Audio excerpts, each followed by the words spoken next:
Okay, middle of a major debate here between Abaya and Rava about Yush Shalom Das. Give up on something. If this sort of theoretically you would have given up, had you known that you lost your item, you would have given up the possibility of finding it. And the reason why you would give up is because the item has no identifying features. There's no identifying features. Even if a good Samaritan finds it, there's no way for him to identify that you're the owner. And given that, the question is, do we say that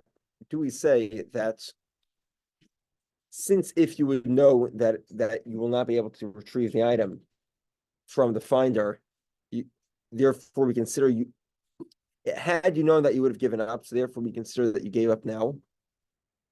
That's the opinion of Rava. Rava says Yush lemidas have Yush, and Abaya says no. If you would have given, you have to actually give up. The fact that theoretically you gave up is not sufficient. In other words, according to Abaya, even if you lost it and had, you lost straight cash on the streets, there's no identifying feature on that. According to Abaya, you don't give up until you know that it was lost. And according to Rava, because if you would have known you would have given up, it's considered as if you gave up now already. Okay, so continue a bunch of proofs, and then we'll get to the resolution later today. Toshma, Shadav Nar, Kairav Eitzav Avanav, Vinosim Sadach Averi. A river carried away his beams, his wood, his stones, and it put it in a friend's property. Hare Elu Shalai belongs to his friend, the nation is Yash Rabbaila, because the owners have given up hope of retrieving it. So the time in the Yash Rabbaila, the reason is because the owners have given up. But if the owners have not given up, then the guy down river does not get to keep it. Now, this clearly is a question on Rava. Abai would say this makes a lot of sense. If the owner gave up, then you can keep it. But according to Rava, even if the owner didn't give up, it's if he would have given up, then you can keep it. How do you know? So we said if there's no simon on it, there's no identifying features. Even if he finds it and he wants to give it back, he doesn't know that you're the owner. So if it was regular, board cut, lumber from Home Depot, there'd be no way for him to know to return it, because there's no way to identify it. So Gemara says, referring to Kashiyacha Lahatzel. According to Rava, we're talking about where he's able to save the wood. Okay, so if he's able to save the wood, he doesn't give up on it. Why not? Because he thinks he'll pursue, he'll chase the wood downstream, and I'll catch it. I'll be able to bring it back. If that's the case, I'm a seifel. Where are you at? 22a, about 8 to 10 lines down. First word of the line is Hostamo. Actually, Lahatzel. Lahatzel. Stam. I just saw that. There's just one line underneath that. Lahatzel. Okay. Ihachi. Next word. Ihachi ema seifa. Look at the end of the brisa. If the owners were, so you see the owner driving downstream, on the roads, and he wants trying to save his woods. Okay. So you're obligated to return it.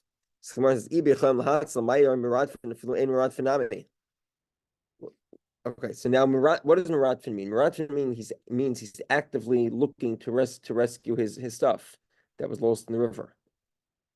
And the Mishnah, the Bryce implies that's the only way in which we say that he still owns it. The loser still owns it because in this case he's chasing after it to try to find it and rescue it. But if he wasn't chasing after it, then we would presume. One second. If, in other words, why does it, according to Rafa, why is the Bryce specifically in a scenario? If the Bryce is referring to a scenario where you could save the woods, why does it have to invoke a situation where he's chasing after it? Even if he's not chasing after it, if it's a scenario where he's able to save the wood, it still belongs to him. You still have an obligation to return it. And So- how is one to know if the other person's chasing after it? I guess you look on the road, you see if somebody's chasing. Yeah. Upstream. So Hachamay Skin, what I'm referring to, Bichain Lahatzal Ideat Chak. Okay, so the Gemara's final resolution is that he could save it, but only if he chases after it immediately. The river is fast moving. Up flyers, right? There's pictures of his stones and his beams, and puts, I lost my stones and beams. That wouldn't qualify for Radfin. Radfin, he'd have to be literally chasing after it. On the telephone, on stones and beams. That wouldn't. Okay, so now Radfin lo yayesh and Radfin yushay miyayesh. Okay, so because it's difficult to save, if the guy's chasing after it in real time, so then we say that he hasn't given up on it. But because it's difficult to save, if he's not chasing after it, we presume he's given up already. So even if you put posts of stones and beams, we're assuming you've given up. Correct. Gotcha. Correct. Okay. Okay, Toshma. Let's examine this. Kate said, "Amar Torah Shalemi Das Shumatzi Truma." A guy took off truma from his friend's stuff without permission. So the halacha is in certain scenarios the truma is valid. What are those scenarios? He went to his friend's property and he took truma without permission. Im mishum gezel, ein trumasi truma. Im lav trumasi truma. If there's the concern of stealing, we say that the truma is not valid. Otherwise, it is valid. What does that mean? How do we know if there's a concern of stealing? What does that mean? How do we know if there's a concern of stealing or not? So the answer is very simple. Okay,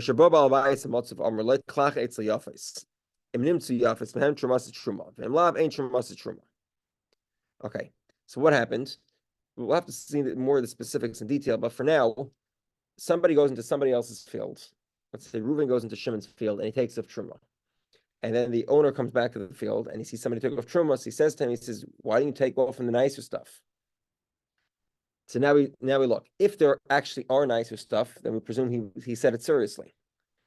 Meaning that he's happy that the guy took off truma, he just wanted to give more, he just wanted to give the kohen nicer stuff. And then we say the truma is valid. However, if there is nothing nicer than what he took off, what he means to say, he's saying it sarcastically. You've given the stuff you chose is too nice, too good. And therefore that's like, there's a concern of stealing there. He doesn't want what the guy did. And therefore the truma is not valid. Someone take truma from somebody else and know it. So-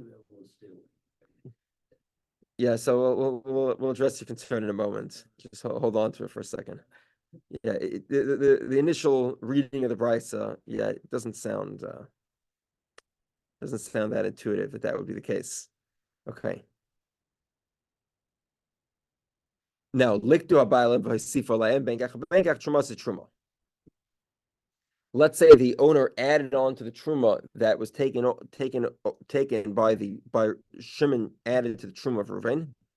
In either scenario, the fact that he added to it clearly indicates he wants the truma to be taken, and therefore the truma is valid. So the Gemara asks, if it turns out there's nicer stuff, right? The guy says, "Why don't you take nicer stuff?" And there is nicer stuff, so the truma is valid. So the Gemara says, "Why is it in the Torah? At the time he took off the truma, the owner didn't know." Okay, so the point here is as follows. According to Rava teaches by Yish, had you known, you would have been miyayish. It's like you're miyayish right now. Miyayish again means giving up from getting back the item, which would be very, very similar to this brisa.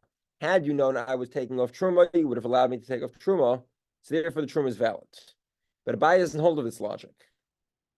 Abai doesn't hold of had I known. Abai says you actually have to be miyayish. And over here, I never gave you permission to take off truma. So Tergum Rav Alibid Abayis, so Rav explained this according to Abayis' opinion. It's such a weird conversation, though. Let's deal with it in a second. Hold your question because we'll probably resolve it now. The Shavi Shliach. No. This whole story is a little too far-fetched. He actually appointed the guy as a messenger. He appointed him to take off truma. This is not just a stand-up comedian who walks into somebody's fields. He gave him permission. He told him to take off. And this makes sense as well. If you'll say that the scenario is where he didn't appoint him as an agent to take off truma, me have a truma. Is the truma valid?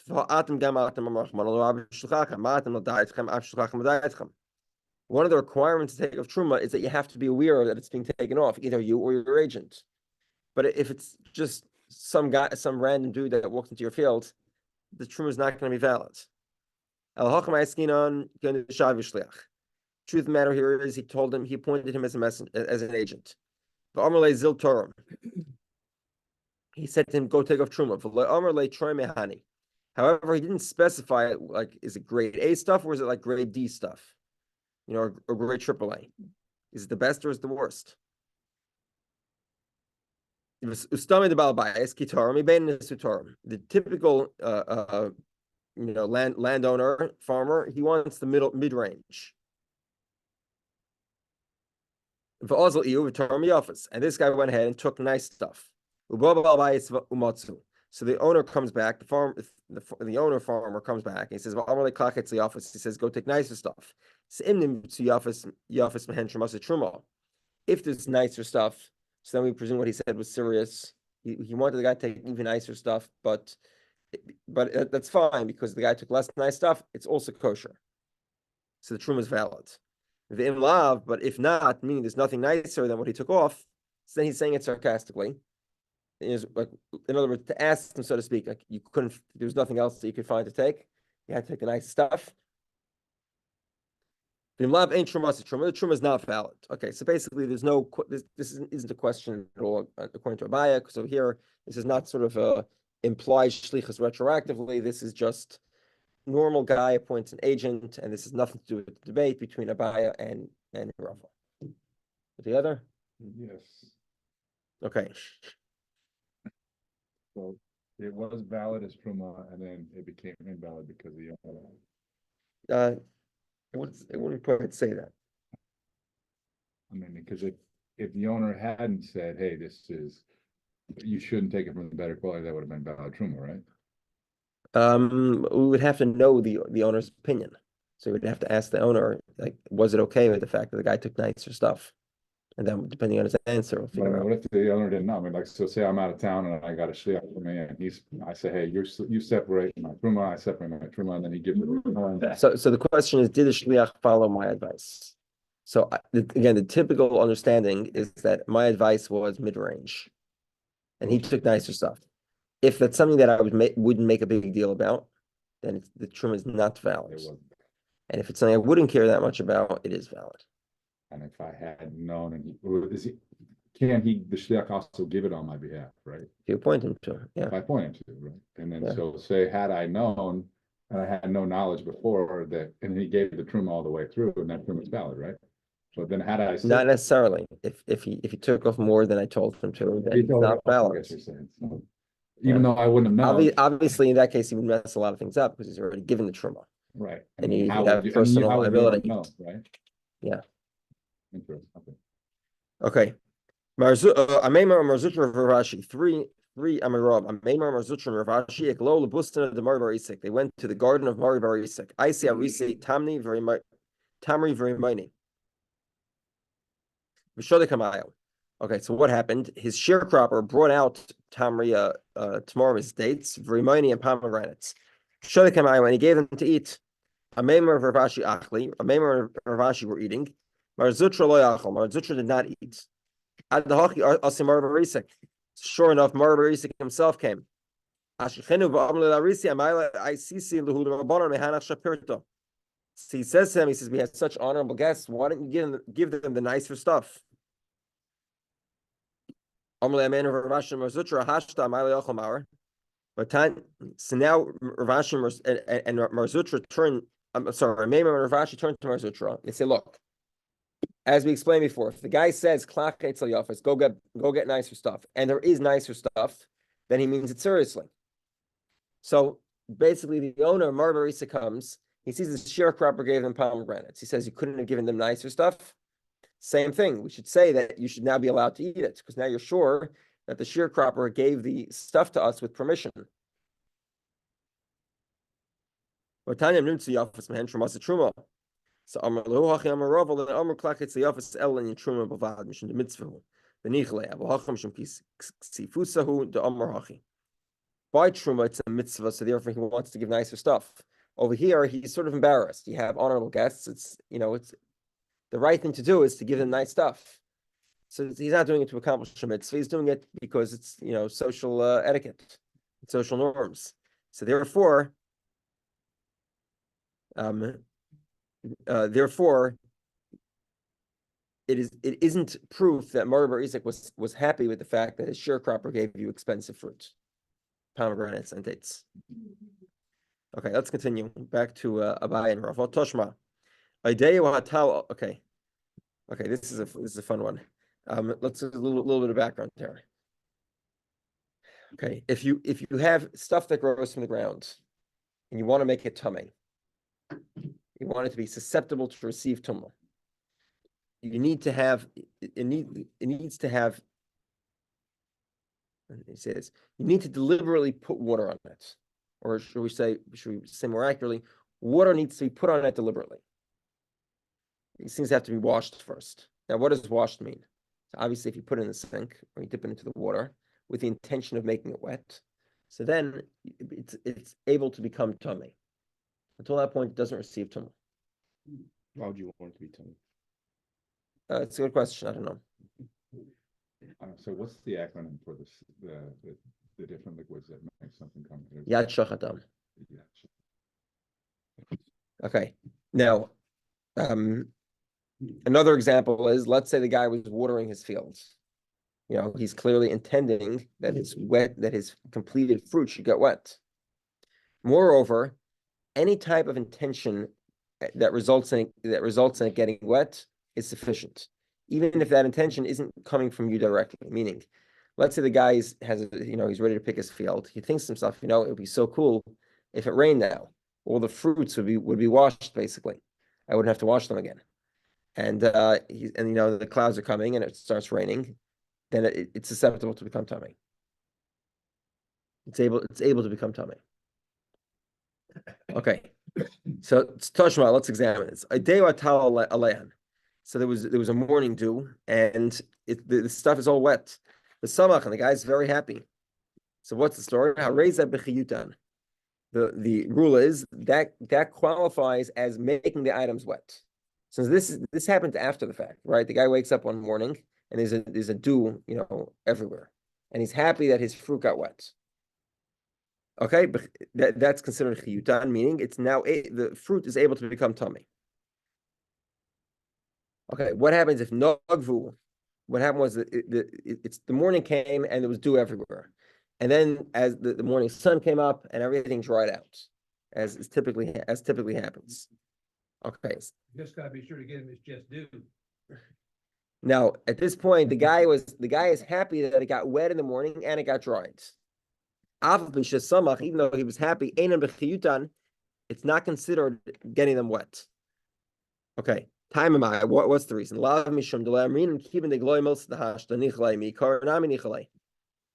Okay, so the Gemara tries to point that this is dependent on the debate between Abai and Rafa. In other words, according to Abaya, we say, even though had he known he would have given up on the lost object, ultimately speaking, right now he didn't give up on it. So even though had he known when it was wet, he would have been happy it got wet. Right now it's not wet, so his happiness is meaningless. According to Rafa, that says, had he known he would have given up on the lost object, it's considered as if he gave up right now. So then according to Rafa, had he known when it was wet, he would have been happy when it was wet. So therefore, and the proof of the matter is that now that it dried, he's still happy. Still, you would think that happiness is considered to be happy even when it's wet, and therefore it should be able to become tummy. Yet the Brisa indicates that it does not become tummy. This seems to be a question on Rafa. Because over here we know the guy wanted the water, but he didn't know about it until after the fact, after it's already dried. according to Rava,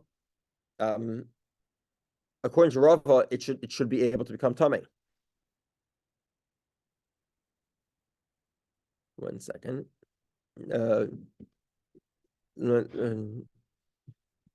Okay, the loyamrin. So the Bryce says the loyamrin kim the loy mels nahash nichlam yikaron nami nichalei. We say that even though had he, we do not say the concept is that had he known he would have been happy. It's as if he was happy then. We don't apply that concept. Meaning, like Abaya, ultimately speaking, you weren't happy when it was wet. You didn't give up on the lost object, even though had you known it because you didn't know about it. So therefore, it's not considered giving up. It's not considered knowing that it became wet. You weren't happy when it got wet? You were happy, You were happy.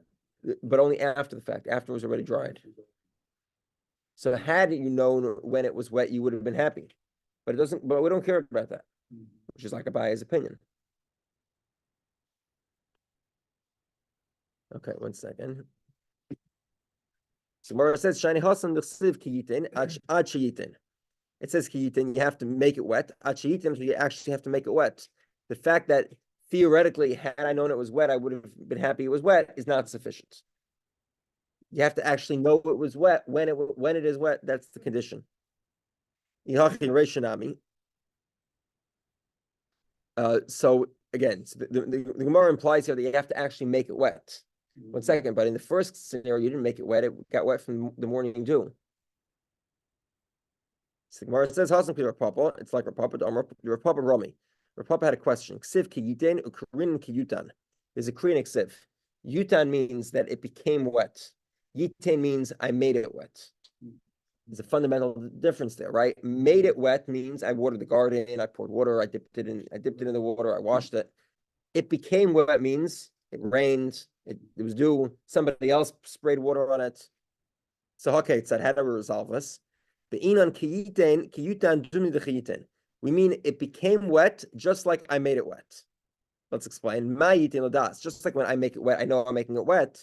Af kiyutan, even when it became wet, that wetness only qualifies to make it able to receive tumah if I know if I know about it and I want it.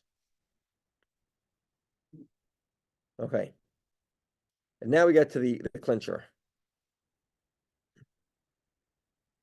Okay, Toshma, the Amr of Yechanan Mishum Rabbi Shmuel ben Yitzadok. Rabbi Yechanan says the name of Rabbi Shmuel.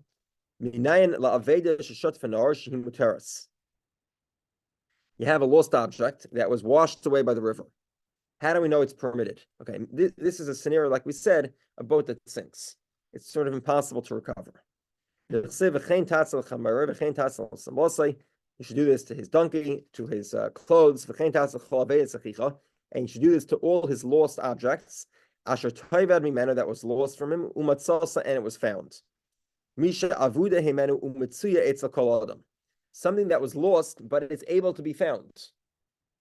Right? So you drop your wallet on the street or in the stadium, or in the airport. These are all places where your wallet could be found. Right? But if you drop your wallet out of an airplane over an ocean, that's not Mitsuya Eitz Kol Adam. Nobody's going to find it.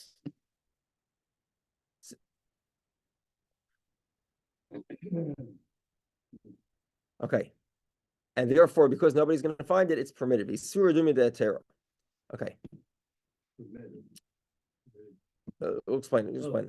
In other words, the prohibition of not turning your back on a lost object delineates the boundary of when you're allowed to keep it. Is the obligation to return is interdependent on your ability to keep it. If you're obligated to return the item, you can't keep it. If you're not obligated to return the item, you're allowed to keep it.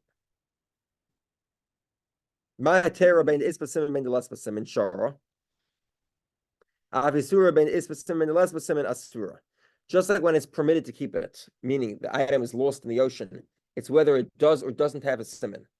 Like, I don't care if your identity cards are in your wallet that was lost over the Atlantic Ocean. Doesn't make a difference. It's lost from everybody. You're allowed to keep it. Similarly, when you're not allowed to keep it, meaning the guy loses a wallet on the street, it's whether it does or doesn't have a siman. Meaning, if the guy the guy is walking on the street and dollar bills fall out of his wallet and there's no siman, because that item is matzalsa, it's possible for others to find, because it's on the street. So therefore, it is you are obligated to return it, even though had he known that he lost plain bills on the street, the loser would have given up hope of finding them, because there's no simon, there's no way to identify that it's his.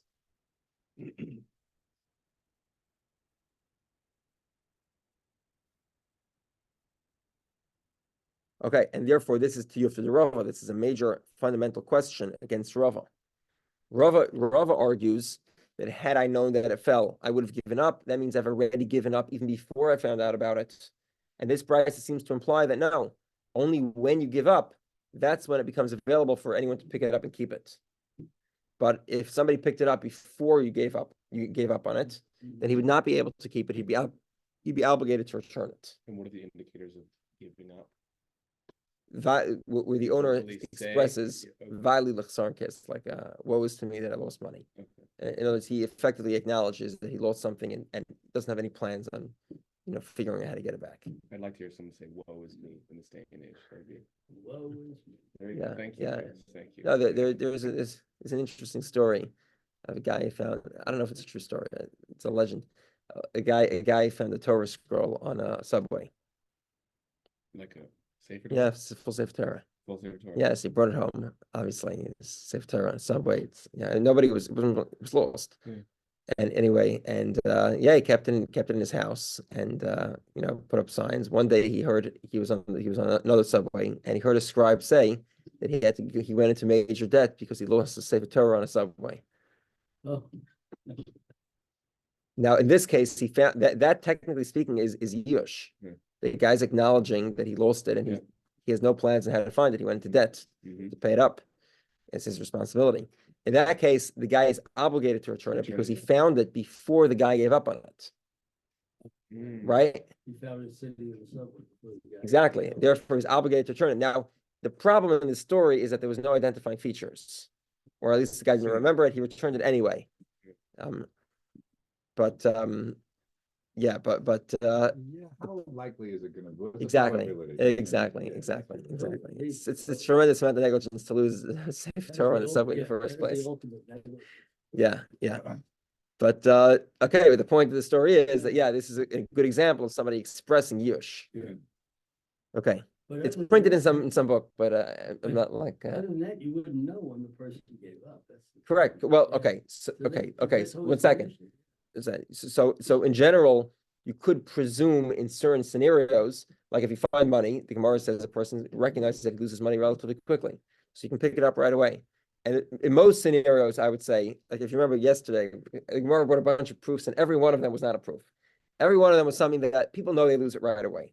The item was heavy, it was valuable, it was money, etc. So in a lot of things that you find that have no siman, by the way, it's not this is only relevant in a place that's majority Jewish.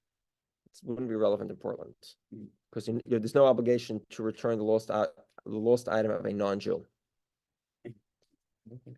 Yeah, it's only if you're a member of the club, basically. In other words, the Torah does not fundamentally dispute the notion of what's called finders, losers, weepers, finders, keepers. Yeah, fundamentally that is true. It's just that if you're a member of the club, then you get a special pass, and we return each other's lost items. The same thing with interest. Same idea. Torah, of course, recognizes interest. You're obligated to lend money to a non-Jew with interest because like that's the rules of the club, right? If a guy takes the guy's part of the Freemasons or whatever, and he starts lending out money to non-Masons, they kick him out of the club. Because then you're destroying the distinction. Interest-free lending. Interest-free lending, right? Because you're destroying the distinction between club members and non-club members. So as a member of the Jewish people, you have two benefits. These are the benefits of membership.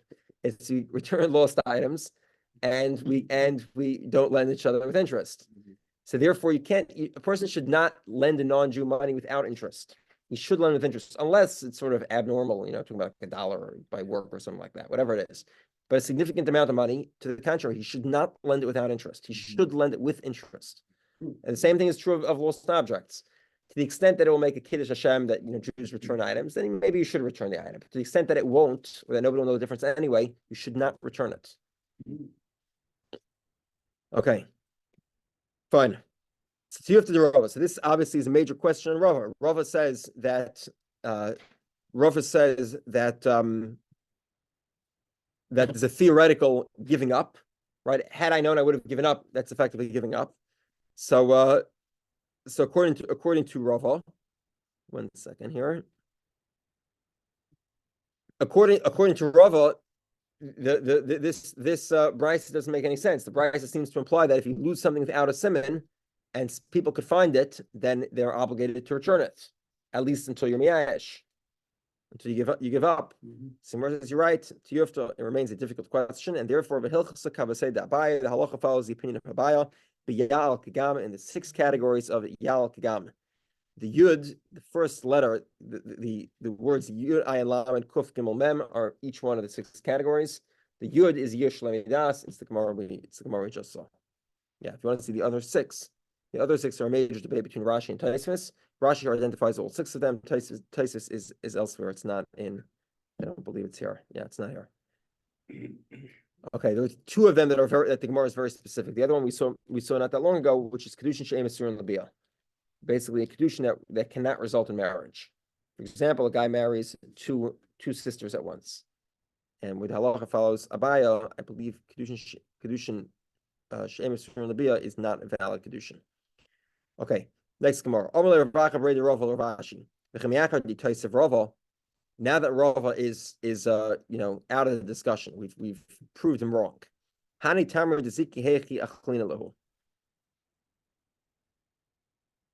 second. The dates that are blown by the wind, how can we eat them? Since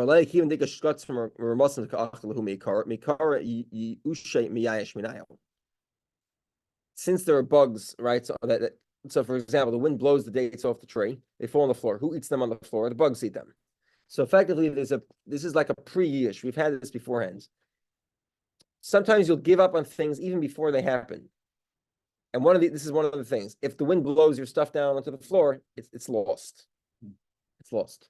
Because the bugs are going to eat it. And therefore, if you find it before the bugs got to it, you're allowed to take it. So the Gemara says, let's say that the owners of the property are orphans. They cannot, and they're orphans meaning not only have they lost a father, but they're young children. They can't do yush. They're kids. They don't have an opinion about anything. So Amalei says to him, he says to him, we don't presume that a given property is owned by orphans, which is sort of what I told you. When it comes to yush, certain things you can presume a person gave up on. And that presumption works for a lot of lost items. And over here, you find something important, you have no reason to presume it belongs to a Jew. It probably doesn't. Where are we? We're on 22b, about a little more than halfway down the page, a little close, two lines above the 2 dots. So the Gemara says, "Mursik v'aymin mai, karachta mai, amalei asiran." He says, let's say we know the property does not belong to orphans, or the property is well protected from bugs. There are none of these critters that will eat the dates that fell down. There's bug traps and stuff, and there's no concern about bugs. No relation to the orphans. What? No relation to orphans. Independent. So the reason why we're saying the guy gives up is because the bugs are going to eat it. What happens if a guy has a bug trapping device or whatever? What's it called? A date catching device underneath it that will catch all the dates before the bugs get to it. So clearly the guy does care about it. So he said, you're right, Asiran, it's prohibited. You can't eat if you know the property belongs to an orphan, or the guy has some sort of patent, some plan of how to make sure the bugs don't get to it. He has a bug zapper hanging. It's a bug zapper, then yeah, you can't eat it because he hasn't given up on it. And the halacha follows Abaya, even though had he known he would have given up, doesn't make a difference. Okay. It wasn't feeling very well last night, so this part I am not very well prepared for.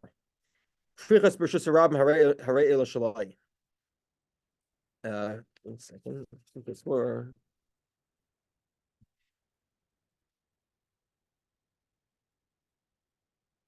Yeah, he finds these bundles of wheat in public.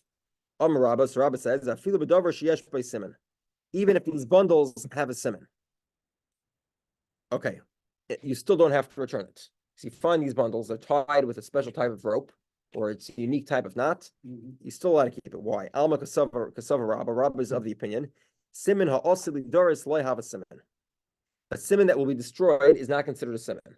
So you hang you put your stuff in the public in the street, it's going to get ruined, and your simin on it will probably be destroyed.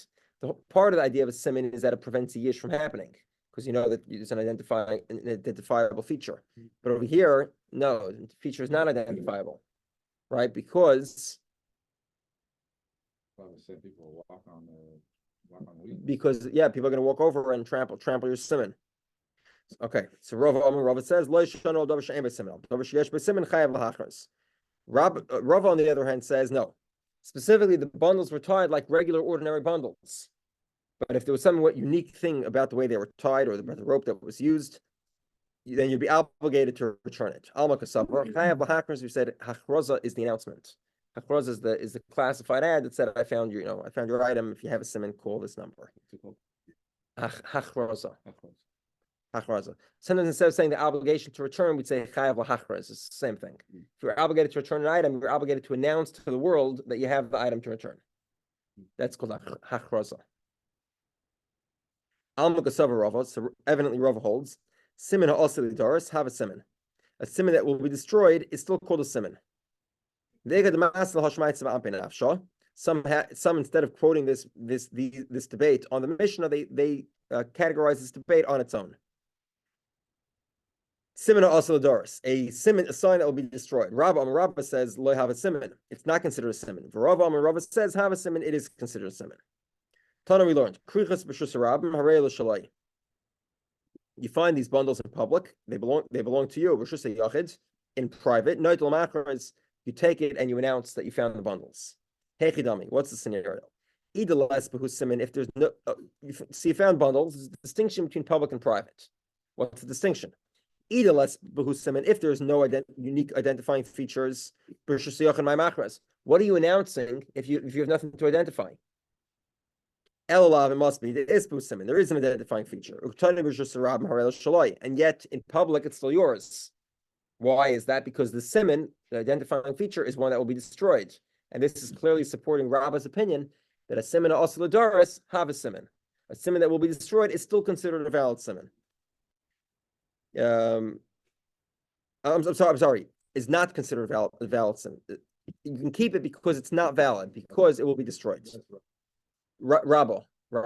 Alma simin oscilladoris lo have a simin. This seems to be a question of Rava. So Rava would respond, there is no simin. This that you're asking, well, what is it? There's no simin. So what is there to announce?